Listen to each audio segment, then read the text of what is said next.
আসসালামু আলাইকুম রহমতুল্লাহি ওবারাকাতু। প্রিয় দিনী ভাই এবং বোনেরা, আজকে আমরা জানব জিলহজ মাসের প্রথম 10 দিনে যে আমলগুলো রয়েছে, এই আমলগুলো কি কি এবং কিভাবে করতে হবে, এর ফজিলত কি, এই ব্যাপারে আল্লাহ তাআলা কালামে পাকের মধ্যে কি বলেছেন, আল্লাহ রাসূল সাল্লাল্লাহু আলাইহি ওয়াসাল্লাম হাদিসে কি ইরশাদ করেছেন। আমরা জানবো এই জিলহজ মাস সম্পর্কে আল্লাহ তাআলা কি বলেছেন কোরআনে। সূরা ফাজরের ভিতরে আল্লাহ তাআলা বলেন অল ফাজরি ওয়া লায়ালিন আশর। আল্লাহ তাআলা বলেন ফজরের কসম এবং 10 রাতের কসম। অর্থাৎ এখানে আল্লাহ তাআলা 10 রাতের কসম খেয়েছেন। অর্থাৎ যেই কোনো বিষয় গুরুত্ব বোঝানোর জন্য আল্লাহ তাআলা সেই বিষয়ের উপর কসম খেয়ে থাকেন। ঠিক তেমনিভাবে এই 10 রাতের কসম যেহেতু আল্লাহ তাআলা খেয়েছেন, তার মানে বোঝা গেল নিঃসন্দেহে এটা অনেক গুরুত্বপূর্ণ। আল্লাহ রাসূল সাল্লাল্লাহু আলাইহি ওয়াসাল্লামের হাদিস দ্বারাও প্রমাণিত এই যে জিলহজ মাস, এই জিলহজ মাসের প্রথম 10 দিন অনেক গুরুত্বপূর্ণ। এই 10 দিনে আমরা কি আমল করতে পারি? আল্লাহ রাসূল সাল্লাল্লাহু আলাইহি ওয়াসাল্লামের সাহাবীরা আল্লাহ রাসূল সাল্লাল্লাহু আলাইহি ওয়াসাল্লামকে জিজ্ঞাসা করেছিল, ইয়া রাসূলুল্লাহ, এই যে জিলহজ মাস, এই জিলহজ মাস এতটা গুরুত্বপূর্ণ কেন? আল্লাহ রাসূল সাল্লাল্লাহু আলাইহি ওয়াসাল্লাম বলেছেন যে এটা এতটাই গুরুত্বপূর্ণ যে আল্লাহ তাআলার কাছে এই জিলহজ মাসের প্রথম 10 দিনের আমলের চেয়ে আর এত দামি আমল আর নেই। সেই সাহাবীরা আবার উত্তর দিয়েছিল, ইয়া রাসূলুল্লাহ, যদি কোনো ব্যক্তি এমন হয় যে জিহাদের ময়দানে গিয়েছে, জিহাদ করেছে, তার থেকেও কি দামি নয়? আল্লাহ রাসূল সাল্লাল্লাহু আলাইহি ওয়াসাল্লাম বলেছেন, না, তার থেকেও দামি নয়। তবে হ্যাঁ, যদি সেই ব্যক্তি জিহাদের ময়দানে গিয়েছে, যুদ্ধ করেছে, ইমানের সাথে লড়েছে এবং সে একেবারে নিঃস্ব হয়ে ফিরে এসেছে, তাই সে কোনো কিছু নিয়ে আসে নাই, তাহলে সেই ব্যক্তি দামি। তাহলে একটু চিন্তা করে দেখেন যে এই জিলহজ মাসের প্রথম 10 দিনের যে গুরুত্বপূর্ণ আমলগুলো রয়েছে, এটা কতটা আল্লাহ তাআলার কাছে পছন্দনীয়। তাই আমরা এক এক করে জানবো এই জিলহজ মাসের কি কি আমল রয়েছে এবং আমরা এই আমলগুলো কিভাবে করব। 1 নাম্বার আমল হচ্ছে জিলহজ মাসের 1 থেকে প্রথম যে 9 দিন, এই 1 থেকে 9 দিন অর্থাৎ 9 জিলহজ পর্যন্ত প্রত্যেকটা বান্দার উচিত নফল রোজা রাখা। আম্মাজান আয়েশা রাদিয়াল্লাহু তাআলা আনহা তিনি বলেন যে আল্লাহ রাসূল সাল্লাল্লাহু আলাইহি ওয়াসাল্লাম জীবদ্দশায় এই রোজাগুলো ছাড়েন নাই। কোন রোজাগুলো? এই জিলহজ মাসের 1 থেকে 9 পর্যন্ত এই 9টি রোজা এবং প্রতি সপ্তাহে বৃহস্পতিবার এবং সোমবারের রোজা। এই দুটার ফজিলত আগে বলে নেই। বৃহস্পতিবারের রোজা রাখা হয় যে বান্দা সাপ্তাহিক যে আমলগুলো করলো, গুনাহগুলো করলো, এগুলো আল্লাহ তাআলার কাছে রিপোর্ট পেশ করা হয়। আর আল্লাহ রাসূল সাল্লাল্লাহু আলাইহি ওয়াসাল্লাম এই রোজা রাখতেন এই কারণে যে আমি রোজা রাখা অবস্থায় যদি আল্লাহ তাআলার কাছে আমার আমলগুলো পেশ করা হয়ে থাকে, তাহলে নিঃসন্দেহে আল্লাহ তাআলার নেক দৃষ্টি আমার উপরে পড়বে। অর্থাৎ আমাদের উম্মতের জন্য শিক্ষা এটা। এবং সোমবারে আল্লাহ রাসূল সাল্লাল্লাহু আলাইহি ওয়াসাল্লাম রোজা রাখতেন যে দুনিয়াতে আল্লাহ তাআলা আল্লাহ রাসূল সাল্লাল্লাহু আলাইহি ওয়াসাল্লামকে পাঠিয়েছেন, সেই শুকরিয়া আদায় স্বরূপ সোমবারের রোজা রাখতেন। আম্মাজান আয়েশা রাদিয়াল্লাহু তাআলা আনহা আরও বলেন যে প্রতি চন্দ্র মাসের 13, 14 এবং 15 এই 3 দিন রোজা রাখতেন। কারণ এই 3 দিন রোজা রাখার ফজিলত হচ্ছে যদি কোনো ব্যক্তি পুরো মাসে এই 3 দিন রোজা রাখে, 12 মাস অর্থাৎ রমজান মাসে তো সবগুলোই রাখা হয়, বাকি 11 যে মাস রয়েছে, 11 মাসে যদি কেউ 3টি করে রোজা রাখে, 13, 14, 15 আরবি মাসের এই 3 দিন রোজা রাখলে, তাহলে এই 3 দিন রোজা রাখলে 30টা রোজা রাখার সওয়াব। বাকি প্রত্যেকটা মাসে যদি 3টা করে রোজা রাখে, তাহলে পুরো বছরই কেমন যেন সে রোজা রাখলো। সুবহানাল্লাহ, সুবহানাল্লাহ।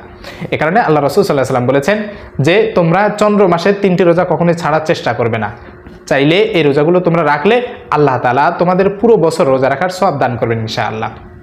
তাহলে আমরা আজ থেকে নিয়ত করলাম যে জিলহজ মাসের 1 থেকে 9 তারিখ পর্যন্ত নফল রোজা রাখবো, পাশাপাশি সোমবার, বৃহস্পতিবার এবং প্রতি চন্দ্র মাসের 13, 14, 15 এই 3টি রোজা রাখার চেষ্টা করব।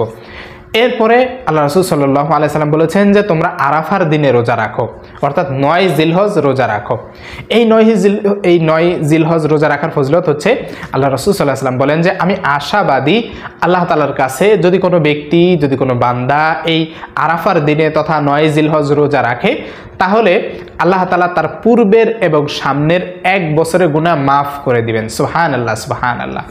এজন্য আমাদের উচিত অন্তত আরাফার দিনে রোজা রাখা।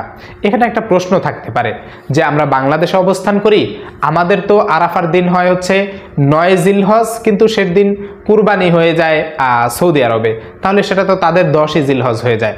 তাহলে আমরা চেষ্টা করবো, যেহেতু আল্লাহ রাসূল সাল্লাল্লাহু আলাইহি ওয়াসাল্লাম 1 থেকে 9 পর্যন্ত রোজা রাখতেন, আমরা 8, 9 2 দিনই রোজা রাখবো। তাহলে আমাদের আরাফাও হয়ে যাবে, 9 জিলহজ হয়ে যাবে। এরপরে আমাদের গুরুত্বপূর্ণ একটা ইবাদত হচ্ছে যে যার উপরে হজ ফরজ হয়েছে সে হজ করবে, যার উপরে যে উমরা করতে পারে সে যেন উমরা করে। কারণ আল্লাহ রাসূল সাল্লাল্লাহু আলাইহি ওয়াসাল্লাম এই হজ এবং উমরার ব্যাপারে বলেছেন যে উমরা হচ্ছে 1 বছর থেকে আরেক বছর পর্যন্ত তার গুনাহের কাফফারা, অর্থাৎ সেই 1 বছর যে উমরা করলো পরের বছর পর্যন্ত সেই বছরে যত গুনাহ করবে আল্লাহ তাআলা মাফ করে দিবেন। সুবহানাল্লাহ। আর হজের বিনিময় একমাত্র জান্নাত, কবুল হজের বিনিময় একমাত্র জান্নাত। অতএব আমাদের যাদের উপর হজ ফরজ হয়েছে, জিলহজ মাসে তো হজ করতেই হয়, অতএব যারা হজ ফরজ হয়েছে যদি হজ না করে, আল্লাহ রাসূল সাল্লাল্লাহু আলাইহি ওয়াসাল্লাম বলেন যে সেই ব্যক্তি সে ইহুদি অথবা নাসারা হয়ে মরুক, আমার কিছু যায় আসে না। কত বড় একটা ভয়ঙ্কর হুঁশিয়ারি, একটু চিন্তা করে দেখেন। আমার আপনার উপর যদি হজ ফরজ হয়ে যায় তাহলে অবশ্যই হজ করতে হবে। এরপরে জিলহজ মাসের আরও গুরুত্বপূর্ণ ইবাদত হচ্ছে যে কুরবানি করার ইচ্ছা করবে, যার উপরে কুরবানি ওয়াজিব হয়েছে, সেই ব্যক্তি এই জিলহজ মাসের চাঁদ ওঠার আগেই হাতের নখ, মোষ অথবা চুল বা অবাঞ্ছিত লোম এগুলো আছে এগুলো কেটে ফেলবে।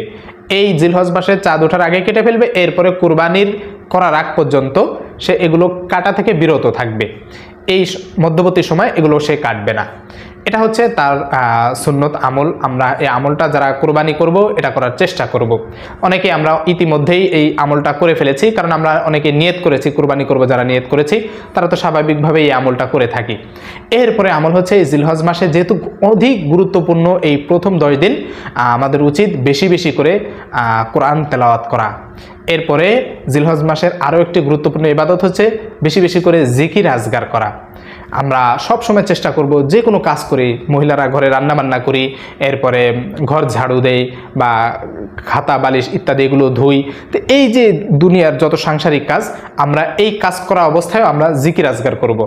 ভাইরা যখন আমরা কৃষি কাজ করি, বাহিরে অন্যান্য কাজ করি, যে কোনো কাজই করি না কেন, প্রত্যেকটা কাজে আমাদের জবানে থাকবে 4টা তাসবিহ থাকবে আমাদের জবানে। সুবহানাল্লাহ, আলহামদুলিল্লাহ, লা ইলাহা ইল্লাল্লাহু, আল্লাহু আকবার। এই 4টা তাসবিহ আমরা পড়ব। এটা 4টা তাসবিহ আমাদের জবান দ্বারা পড়লে আমাদের জবানটা পবিত্র থাকবে, আমাদের জবান দ্বারা কোনো ধরনের খারাপ গুনাহ আসবে না। হয়তো এর ওসিলায় আল্লাহ তাআলা আমাদের একেবারে সঠিক পথ দেখাবেন, হেদায়েতের রাস্তা খুলে দিতে পারেন। এরপরে আরও গুরুত্বপূর্ণ একটা ইবাদত হচ্ছে জিলহজ মাসে বেশি বেশি করে তাকবীরে তাশরিক পাঠ করা। তাকবীরে তাশরিক হচ্ছে আল্লাহু আকবার, আল্লাহু আকবার, লা ইলাহা ইল্লাল্লাহু, আল্লাহু আকবার, আল্লাহু আকবার, ওয়ালিল্লাহিল হামদ। বিশেষ করে এই তাকবীরে তাশরিক 9 জিলহজ ফজর থেকে নিয়ে 13 জিলহজ আসর পর্যন্ত 23 ওয়াক্ত, মোট 23 ওয়াক্ত ফরজ নামাজের সালাম ফিরানোর পরেই পুরুষরা উচ্চ স্বরে একবার পড়বে, মহিলারা নিম্ন স্বরে অর্থাৎ নিজে যাতে শুনতে পায় এতটুক শব্দে একবার পড়বে। এটা পড়া ওয়াজিব।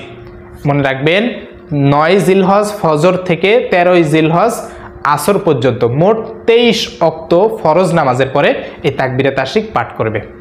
এরপরে আরও গুরুত্বপূর্ণ ইবাদত হচ্ছে কুরবানি করা। যাদের উপর কুরবানির ওয়াজিব হয়েছে তারা কুরবানি করবে।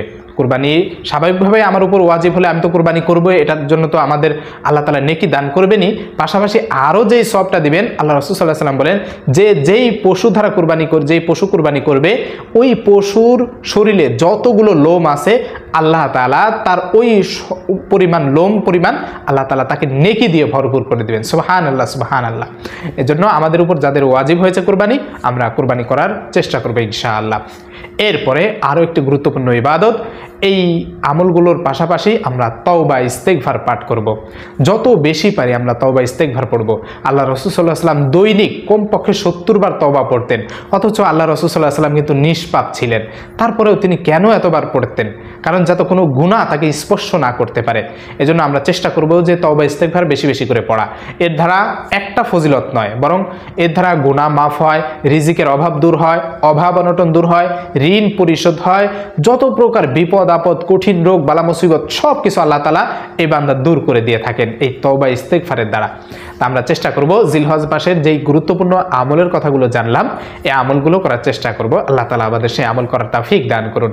আমিন ওয়া আখির দাওয়ানা আলহামদুলিল্লাহি রাব্বিল আলামিন। আসসালামু আলাইকুম ওয়া রাহমাতুল্লাহি ওয়া বারাকাতুহু।